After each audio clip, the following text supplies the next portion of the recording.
Hey, what's up everyone, and welcome to my reviews for Batman Begins and The Dark Knight. And of course this is in preparation for The Dark Knight Rises, which I saw all three of these films, Batman Begins, Dark Knight, and Dark Knight Rises, all together yesterday at a AMC movie trilogy. Yeah, that's right, I saw all three movies at once from start to finish, and then I had like a 20-30 minute break in between, and then we just kept going and going and going. And 9 hours, I got there at 5, almost 10 hours of just sitting there watching Batman. And I've done movie marathons before, but this one was the most excruciating because the seats were annoying. Let me just say that.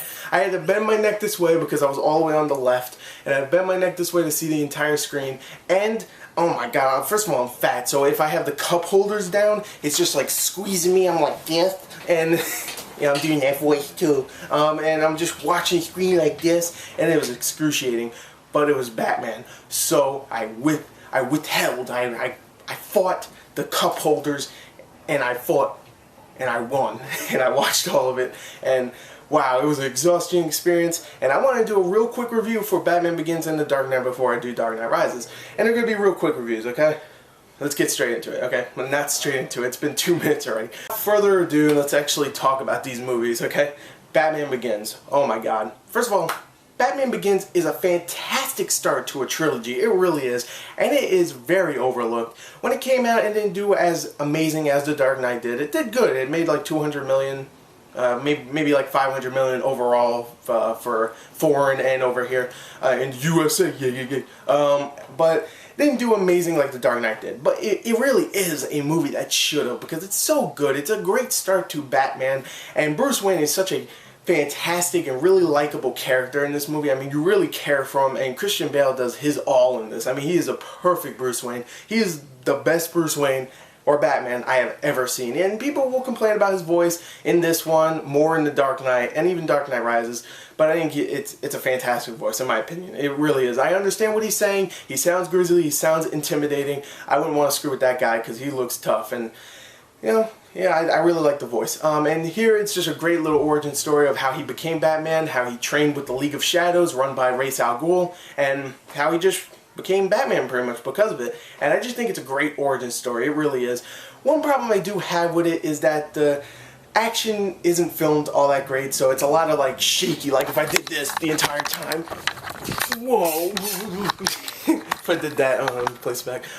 If I did that the entire time when I'm fighting and stuff, and it's a little cumbersome, I guess you could say. Cumbersome? Yeah. It's a little annoying, let's say that. You would be like, what the hell's going on? Oh my god, am I watching Transformers fight? I can't really tell. Yeah, it's not the greatest action out there. But for the most part, it's a great origin story, great acting from everybody. Even Katie Holmes as Rachel Dawes, Christian Bale, Bruce Wayne's long time, not girlfriend, but friend. And even her, who got recast in the second movie, I thought she did a great job. I don't know, I really liked her in this film. And of course, Liam Neeson, Michael Caine, Morgan Freeman, a bunch of other actors in the film. Everybody did a great job. Cillian Murphy, who is one of my favorite underrated actors out there, does a great job. So overall, I think this is a fantastic film. I'm going to give it, just because of that action part, I'm going to give it a 38 out of 40. Only because of the action part. It really let it down a little bit, but for the most part, this is a fantastic beginning to a great trilogy. I don't know, we'll find out when I review The Dark Knight Rises, but first, let's review The Dark Knight. Now, The Dark Knight, of course, a movie that has become even more popular since it came out in 2008, and it was extremely popular. It became like the highest grossing non-Titanic movie in America. And that's a lot. That's a big thing, because Titanic was just one of those things that was not really all that well made. Besides the special effects, it was just a movie for women, and it was specifically for them. It was made for comic book nerds and, you know, some action fans too, I guess. And it made so much money. It was a big thing. And it just became more popular and popular till this day. And I'm just gonna say it. The Dark Knight is in, I think I said this in my pre-review, it's in my top 3 favorite movies of all time. Like The Godfather, and I think Goodfellas is in there, and then this. I mean, I love this film. It's absolutely amazing. I have no complaints with this movie. Might as well just stop the review here. I have absolutely no complaints. Actually, no, I have no complaints. I have none. You know, I was going to say some of the extras are a little weak here, but they're really like extras that just say one word here and there and that's it. That's about it. And that shouldn't really decrease from my enjoyment of this film. It was absolutely amazing. First of all, Christian Bale comes back again, and most of the time here he is Batman. He's not really Bruce Wayne anymore. They've set up his origin story. They set up who his character is. It's just more of a continuation of what his character truly means. And he is fantastic in the film, especially as Batman with all the choreography. The action is much better. It's so much better. It's filmed way better. And the way he fights, some people aren't going to like it because it's more like the very slow kind of combat and stuff, but he's also in like a, I don't know, I'm going to say like a 50 to 60 pound suit maybe, you know, not in the movie. The movie it's probably more, but like in real life it's probably a lot of latex and stuff under that shit, but you know, about 30 pounds maybe in when he was actually doing the choreography while filming the movie. But you know, he's slow, he's not really like jujitsu, he's not flipping around, and if he did that I would be like, oh my god, this is ridiculous to watch. But you know, I thought the combat for the most part was good, and the fight scenes were really cool, especially some of the ones later on in the film when he has the like the little sonar vision and stuff, and he's looking for everybody that's on this big ass building and stuff. It was really cool. It was awesome set pieces, and of course that truck part where it flips over, amazing. One of the best scenes I've ever seen in a movie, because when I saw it in the theater with everybody again, everybody was like, whoa. And even when they saw it already, they were like, oh my god. Seeing it on the big screen again, they're like, yeah, we should have saw this in IMAX, because that would have been amazing. I didn't see it in IMAX, but I wish I did. So yeah, that was amazing. But of course, I've been negating the fact that, of course, Heath Ledger as the Joker.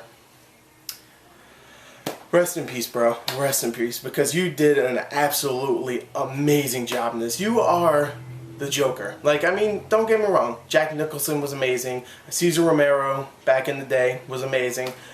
But even Mark Hamill is amazing as the voice. But in my opinion, Heath Ledger is, I'm gonna get fucking shat on for this. Not because he's just dead, not because, oh, I feel sad because he's dead. No, because I think he is the best Joker of all time. He is, first of all, he's humorous, he's very funny, he's very sick, he's a very sick individual. For only about, I would say, an hour that he's on screen, he gives us so many things like sick humor. We want to know about his origin, but they're not going to tell us because no one knows. No one knows even his name. They give us, of course, a very charismatic character. They give us a pretty much an equal opponent to Batman, and it's just, of course, a very iconic character nowadays, and he absolutely embodied that character, and he did an absolutely amazing job. The Dark Knight is a movie that is absolutely fantastic, and I didn't even explain the story. I don't think I need to, really. You know what the story is. The Joker comes, wrecks shit, Batman has to go stop him. There you go. And it's still an amazing story. Phenomenal acting all around. Of course, you have the returning cast, Michael Caine, Lucius Fox. You have a car in the background. You have you have Maggie Gyllenhaal playing Rachel Dawes this time, besides Katie Holmes. You have Aaron Eckhart, who plays, of course, Harvey Dent, who later becomes Two-Face, spoiler. And everybody did a fantastic job all around. Everybody did. No one did a terrible job. The script was amazing for both of these films, Batman and this one, Batman Begins and this one. And it's just such an amazing film. The Dark Knight gets a 40 out of 40, and it's one of my favorite movies of all time. Nothing bad to say at all, and I love seeing it in the theater again. After I watched this about 15, 16 times again, 15, 16 times in my life, seeing it again in theaters was a huge treat. Thank you, AMC, for doing that, the whole trilogy, even though I had to pay 25 bucks. Still, it was a very nice treat. So, those were my reviews for Batman Begins and The Dark Knight. They weren't really short, but whatever. Yeah, I go on forever. So, you know what? That's it. That was Batman Begins and The Dark Knight. You know what's next? Oh yeah, you do. It's time to do The Dark Knight Rises in the next part where I review it. So until then, thank you. The Dark Knight Rises, the big epic conclusion to the Nolan trilogy of Batman. Let's do this. Yeah.